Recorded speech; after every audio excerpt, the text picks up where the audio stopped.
এটি সিলেট বিভাগে সংক্রামক রোগের চিকিৎসার জন্য একমাত্র বিশেষায়িত হাসপাতাল, কিন্তু হাসপাতালটি নিজেই জর্জরিত নানা সংকটে।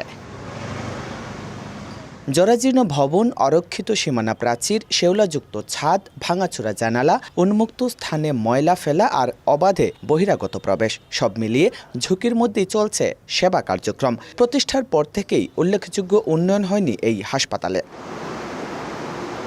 সেবার বিপরীতে জনবল সংকট প্রকট। ২০ শয্যার হাসপাতালটিতে ৫ জন চিকিৎসক থাকলেও কার্যত দায়িত্ব পালন করছেন একজন মেডিকেল অফিসার ও একজন জুনিয়র কনসালট্যান্ট। নার্সের ৭টি পদের বিপরীতে আছেন ৩ জন। সিকিউরিটি গার্ড ও অফিস সহায়কের পদও শূন্য। পরীক্ষা নিরীক্ষার জন্য নেই প্যাথোলজি। অ্যাম্বুলেন্স নেওয়া হয়েছে অন্য হাসপাতালে। টোটাল মেডিকেল অফিসার থাকার কথা ৪ জন, তো মেডিকেল অফিসার আছে মাত্র ১ জন।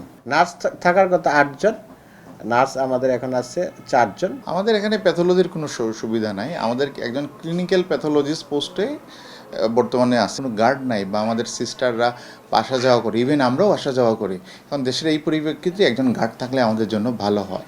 সংকটের মাঝেও এই হাসপাতালে ছুটে আসেন বিভাগের ৪ জেলার রোগীরা। ডায়রিয়ার সঙ্গে দেয়া হয় ধনুষ্টঙ্কার, জলবসন্ত, ডিপথেরিয়া সহ বিভিন্ন সংক্রামক রোগের চিকিৎসা। বিনামূল্যে চিকিৎসা পাওয়ায় হাসপাতালটি হয়ে উঠেছে নিম্ন ও মধ্যবিত্তের ভরসা।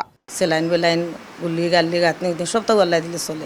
৩ দিন হয়ে গেছে ভর্তি হওয়ার, তো চিকিৎসা সেবা ভালো চলে। রাগ থেকে মোটামুটি আমার আম্মা সুস্থ আছে। চিকিৎসাটা আমরা একটু ভালো পাইলাম, মানে আমরা যখন সদর হাসপাতালে নিছিলাম তখন একটু আসিল, তার অবস্থা কিছু খারাপ আছিল।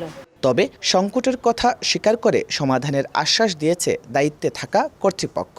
একদম যে ওষুধ নাই কথাটা ঠিক না, আবার 100% আমরা দিতে পারি তাও ঠিক না, কিন্তু জনবল সংকটটা আছে এখানে। বেসিক্যালি ডক্টরস, স্পেশালাইজড ডক্টরস দরকার। আর একটা যেটা বেশি হলো নার্সিং সেবাটা বেশি দরকার। তো এই জায়গাটাতে আমাদের দুর্বলতা আছে। নগরীর শাহিদগাঁ এলাকায় ১৯৬২ সালে প্রতিষ্ঠিত হয় সংক্রামক ব্যাধি হাসপাতাল। সকল সংকট নিরসন করে উন্নত চিকিৎসা সেবা দিয়ে সংক্রমিত হওয়া রোগীদের বিশ্বস্তের জায়গা হবে এই হাসপাতাল, এমনটাই মনে করছেন সচেতন সমাজ। জয়ন্ত কুমার দাস, সময় সংবাদ, সিলেট।